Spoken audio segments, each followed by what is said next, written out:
আসতেছে, কিন্তু তাদেরকে খ্যাতমতের কথা বলা যায় না, তারা খ্যাতমত বুঝে না।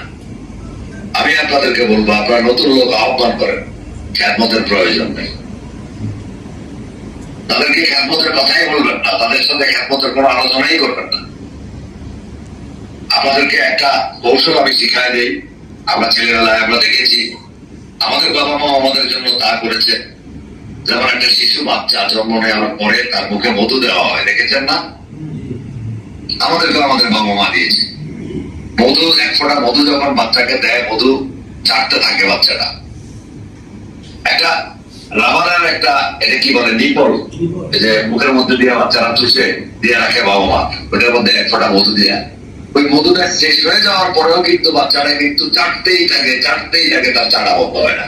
মুখে ফেনা বের হয়ে যায়, মুখে দেয়া কেউ বলেন ফেনা, কেউ ফেবরা বলেন, ফেবরা বের হয়ে যায়, ফেনা বের হয়ে যায়। তারপরে কিন্তু শিশু বাচ্চাটা চাটতেই থাকে। তার কারণ কি? সে মধুর স্বাদ একবার যে পাইছে, যার কারণ সে এই খালি নিপলটা চাটতে থাকে। তেমনি ভাবে আপনাদের কাজ হইল খোদা প্রেমের মধু, রাসূল প্রেমের মধু, অলি প্রেমের মধু নতুন লোকদের মুখে আপনারা দিয়ে দেন। তাদেরকে সাথে করে নিয়ে আসেন দরবার শরীফের কর্মক্ষেত্রে। নামাজ, রোজা, হজ, যাকাত, ইবাদত, বন্দেগী, ওজিফা, কালাম, মিলাদ, কিয়াম কিভাবে হচ্ছে, এই বিষয়গুলোর সাথে তাদেরকে সম্পর্কিত করেন, তাদেরকে কাছে নিয়ে আসেন। হিজবুল্লাহর মহা ইমাম সাহেব হচ্ছেন মধু।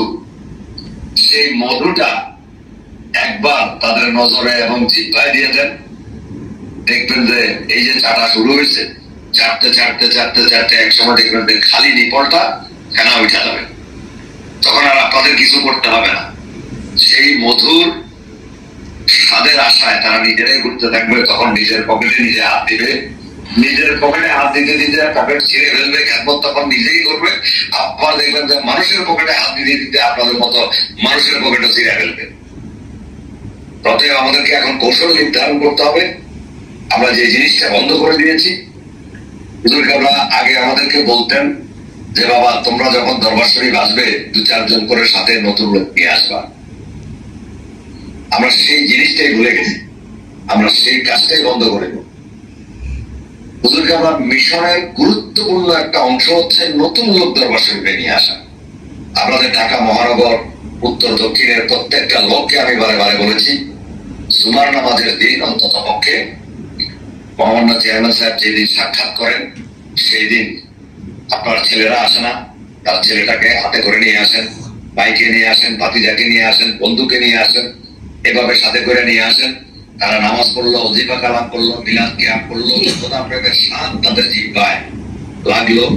একই সঙ্গে হিজবুল্লাহর মহা ইমামের পবিত্র পেয়ারা মোবারকটা তাদেরকে দেখাবেন। তিনি ওলি আল্লাহদের চোখের দিকে তাকাইলে, ওলি আল্লাহদের দিকে তাকাইলে যে আপনার একটা তাওয়াজ্জুহ ধাক্কা তাদের মধ্যে লাগে, সেই তাওয়াজ্জুহটা যখন তাদের মধ্যে প্রবেশ করবে, আপনি 100 জন লোক নিয়ে আসলে দেখবেন যে 20 জন লোক টিকে গেছে।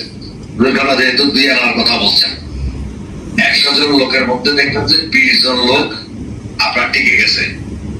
আর এই 20 জন লোক যদি টিকে যায়, তারা আবার 100 জন লোক আনবে, সেখান থেকে 20 জন লোক টিকবে। এইভাবে করে আপনার তরিকা প্রচার হবে, এভাবে করে সংগঠন বৃদ্ধি পাবে।